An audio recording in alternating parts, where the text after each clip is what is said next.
Hello guys, आज चाहिँ हामी चट्ट सबै हामी तिनजना सोल्टी भाइ मिलेर चाहिँ हामी रुम सफा गरिरहेको छौँ होइन। अहिले चाहिँ रुमको हालत चाहिँ यति धेरै नाजुक छ होइन।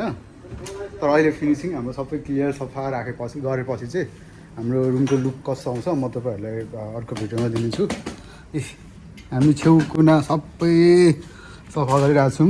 यता हाम्रो सोल्टी ला है, त्यो कोदोको पिठो होइन बिग्रियो? छैन त्यो धेरै राखेर जाम भएको के फरक पर्दैन। एक दिन ढिँडो बनाएर खानुपर्छ त्यो। यस्तो छ, हाम्रो पुरै सफाइ गर्दैछौँ। यस्तो छ, हामीसँग स्पेसल्ली डाइट पनि छ, डेज खजुर छ। म तपाईँहरूलाई चाहिँ सबै भिडियो चाहिँ अहिले लास्टमा देखाउने छु। सबै क्लियर गरेपछि चाहिँ हाम्रो रुम कस्तो भिआइपी र लग्जरी रुम बन्छ। दिलवान भाइ के छ त विचार? हाम्रो रुम कसरी सफा गरिरहेको छ? बबाल गरिरहेको छौँ नि होइन।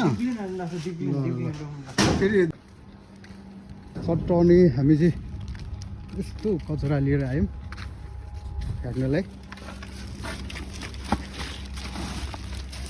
बबाल खोल्नु त म हालिदिन्छु। सब फ्याँकिदिएको, सब चाहिने सामान चाहिँ सब फ्याँकिदिएको, बढी कचरा भयो।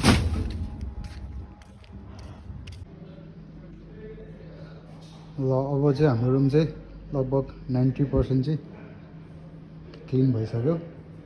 डेकोरेसन पनि चेन्ज, पुरो डेकोरेसन चेन्ज हामीले लाने है।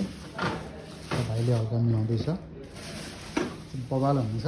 तलको ट्रायलमा चाहिँ हाम्रो आफ्नै छाया देख्ने बनाइदिइसक्यौँ है। यति क्लिन बनाइनौँ हामी।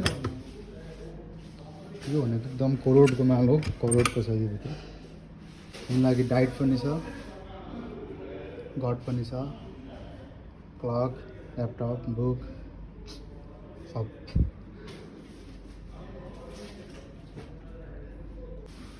ल guys, finally look, last look चाहिँ रुमको यस्तो भइरहेको छ है। यो चाहिँ हाम्रो नेपालको फ्ल्याग हो, झन्डा है, नेपाली झन्डा हालेर डेकोरेसन गरेको छु। यस्तो छ। Thank you so much for the watching and do subscribe next video.